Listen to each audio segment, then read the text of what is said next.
I'm joined by Congressmember Eric Swalwell. So, Congressmember, not the result that people wanted. I'm telling our audience, though, now is not the time to give up, not the time to give up hope.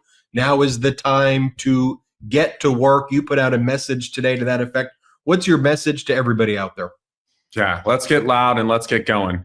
Because if a young woman in Florida, where a 6-week ban is now the law of the land, can get up today and find her way through, we can too. And if a soldier in a trench in eastern Ukraine who just saw their best ally walk away from them can keep fighting, we can too. And if a high school student who's going to go to school today in a country that's going to arm mass shooters to the teeth and they're still going to get through it, we can too. It doesn't feel good to lose. It sucks. I hate it.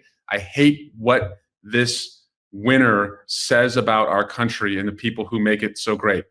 But we have work to do. We've dealt with this guy before. He's a one-term president coming in. He's in serious cognitive decline. We're not helpless. We are privileged to be among those who can do something.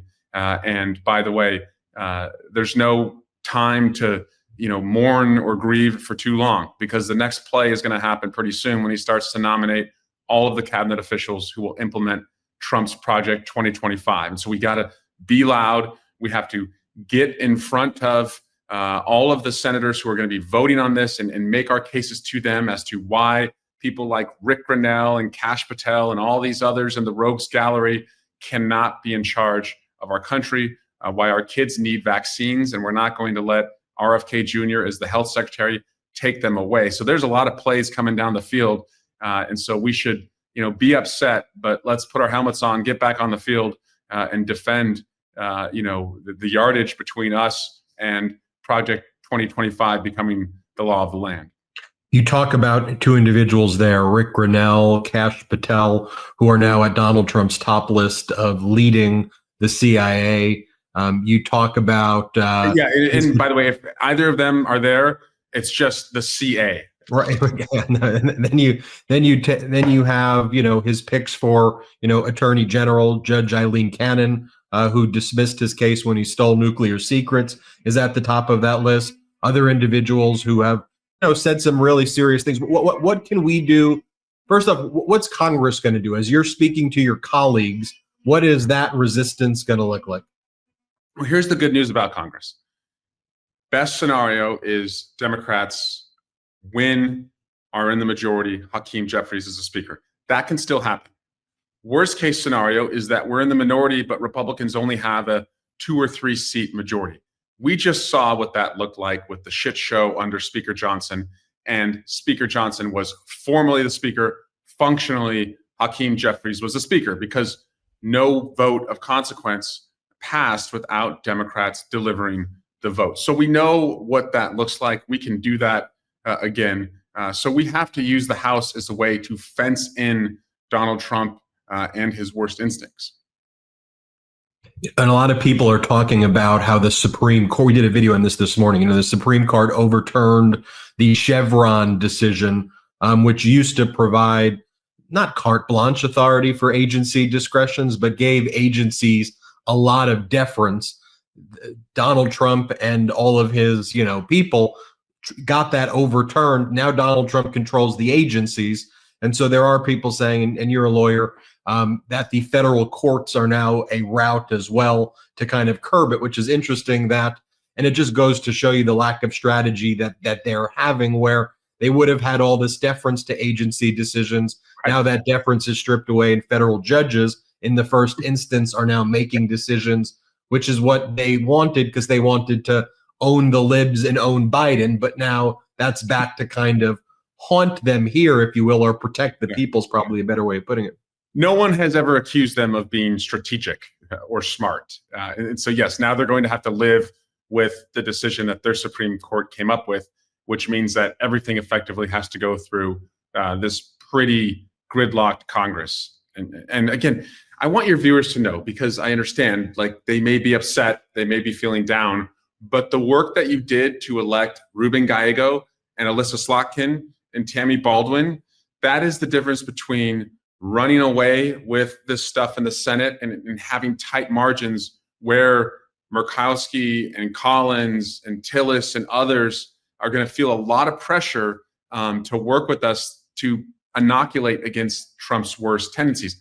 The work that we did to win 4 House seats in New York, hopefully a couple in California, that is going to be the difference between, a robust Republican majority that can just rubber stamp Donald Trump's agenda, or one that is going to really pare it down. So we did work that mitigated against what could have been just an absolute disaster. And so I want your viewers to know that I'm grateful that they did that work, because it's all going to pay off as these next couple plays come down the field.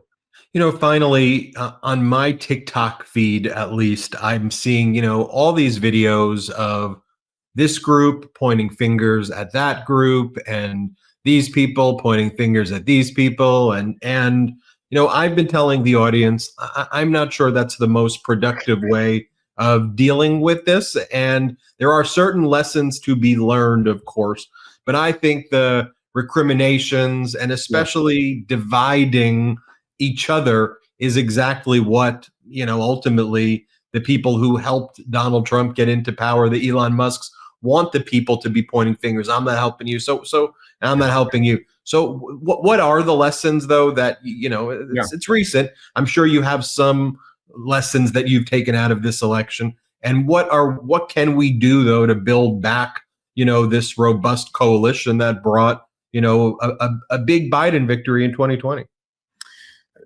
Well, first, let's show gratitude.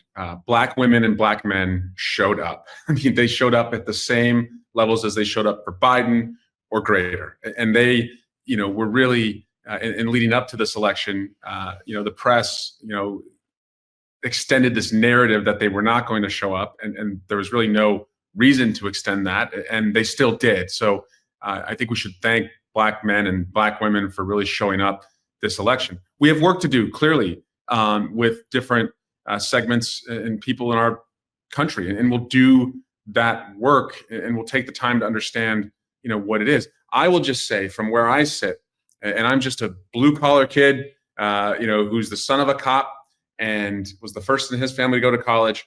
I think we have to be more real and plain spoken and authentic as we deliver our message, and we shouldn't lead with policy. We should lead with our personality. And if our personality reflects our values and our principles and what we'll do if trusted to lead, I think that connects more rather than the Harvard Law School moot court approach that I see too often. But there's work for us to do, and we're going to do it. But as I said, we don't have the luxury of admiring the problem, because the next play is going to happen pretty soon, and we all need to be in the game to make sure that they don't score with Trump's Project 2025. Well, Congressmember Swalwell, our forum here is open to you, anyone else in the pro-democracy community, to make sure we get out all of those messages. And when we have you back, we'd love to hear, too, about, what is it that people can do? Should we be writing letters, calling Congress members, protesting, being in D.C.? What is it we should be doing? And Ben, just item one on the to-do list is start to look at the committees in the Senate who will confirm these nominees. And again, if you don't want RFK to take away, your kid's, polio vaccine or the measles vaccine, get to know the health committee that's going to be confirming them, and then look at the senators who are going to be up for re-election and ask them, are you going to be looking out for my kids, or are you going to be looking out, for your leader, Donald Trump? Who will you choose? So we've got, as I said, that's coming soon. Congressman Swalwell, thanks for joining us. Thanks, guys. All right, hit subscribe. Let's get to 4 million subscribers. Thanks for watching. Real quick, Meta just changed their algorithm to suppress political content. Please follow our Instagram @MeidasTouch right now as we head towards 400,000 followers so you don't miss a beat.